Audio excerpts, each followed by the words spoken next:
Naikkan saja gaji PNS, TNI, Polri, pensiunan hingga 125%.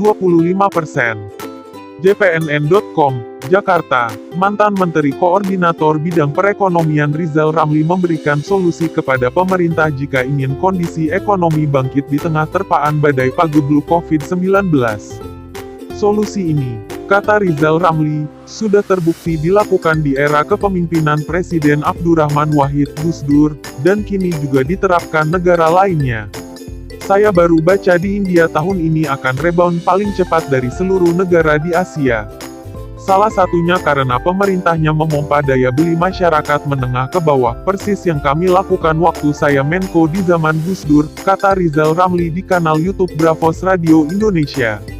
Dikisahkannya, saat itu dirinya membenahi kondisi perekonomian, pertumbuhan ekonomi kala itu -3, tetapi dalam waktu yang singkat berhasil diubah menjadi positif. Saya masuk ekonomi -3, hanya dalam waktu 21 bulan kami mampu menaikkan menjadi positif 4,5 atau naik 7,5%. Ekspor kita, pemerintahan era Presiden Gus Dur, naikkan 2 kali lipat, ujarnya. Tingkat ketimpangan masyarakat di Indonesia juga membaik dengan koefisien Gini ratio terendah dalam sejarah. Gini ratio paling rendah dalam sejarah.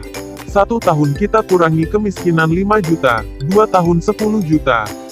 Jokowi dalam setahun hanya mampu mengurangi kemiskinan kurang dari 1 juta, ujarnya. Hal ini bisa terjadi karena pemerintahan era Gus Dur menempuh strategi berbeda. Berita lainnya, Nagita Slavina bakal tinggalkan Raffi Ahmad. Korea lebih bersedih hati ketimbang Indonesia. Nita Thalia, ya Allah, aku masih belum percaya dengan apa yang terjadi. 3 berita artis terheboh. Nikita Mirzani soroti ramalan Bayu, Nita Thalia berduka.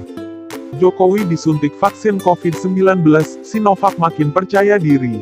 Berita terpopuler, kondisi terkini Habib Rizik Aziz mengkhawatirkan. Dulu, Mbah Mijan kurang vulgar apa tentang ramalan. Kematian saja diramal. Sekarang, kondisinya berbeda. Mengaku Ustaz Aldi Taher dikritik warganet. 5 berita terpopuler, Ibu Iriana Jokowi lama tak muncul. Ada yang minta tolong. Kondisi Rizik mengkhawatirkan. Gaji PNS. 5 cara mengusir kebiasaan menunda-nunda. 5 alasan kenapa kamu harus coba kencan online. Hanya dengan begini, si dia tahu kamu menyukainya setengah mati. Nasional All Nasional Hukum Humaniora Istana Kesehatan Lingkungan Politik Sosial Tokoh Berita BCA.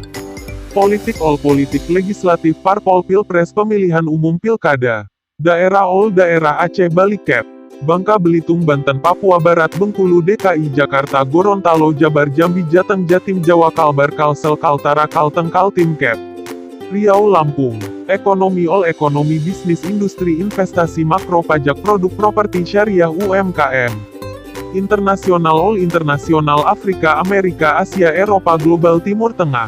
Olahraga All Olahraga Formula 1 All Sport Basket Bulu Tangkis Piala Eropa MotoGP Liga Indonesia Liga Inggris Liga Italia Liga Jerman Liga Spanyol Olimpiade Sepak Bola Tenis.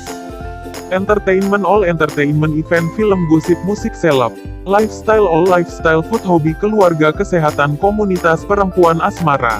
Teknologi All Teknologi Gadget Internet Komputer Komunikasi Sains Smart Techno. Travel All Travel Destinasi Kuliner Akomodasi. Otomotif All Otomotif Mobil Motor Komersial Tips Modifikasi. Video All Video Nasional Video Politik Video Ekonomi Video Olahraga Video Entertainment Video Internasional Video Lifestyle Video Teknologi Video Pendidikan Video Ramadan. Foto All Foto Nasional Foto Daerah Foto Ekonomi Foto Internasional Foto Olahraga Foto Entertainment Foto Teknologi Foto Lifestyle Foto Kriminal Foto Pendidikan Foto Otomotif Foto Indokartun Foto Menpan Karikatur.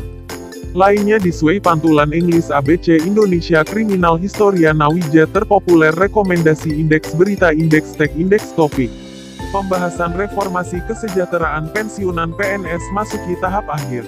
Rancangan peraturan pemerintah RPP dalam rangka reformasi kesejahteraan para aparatur sipil negara (ASN) dan pensiunan memasuki tahap akhir di Kementerian Keuangan. Untuk reformasi kesejahteraan ASN ini kita menyiapkan 2 RPP, mengenai gaji dan RPP mengenai pensiun. Dua-duanya sebenarnya sudah dalam mendekati final.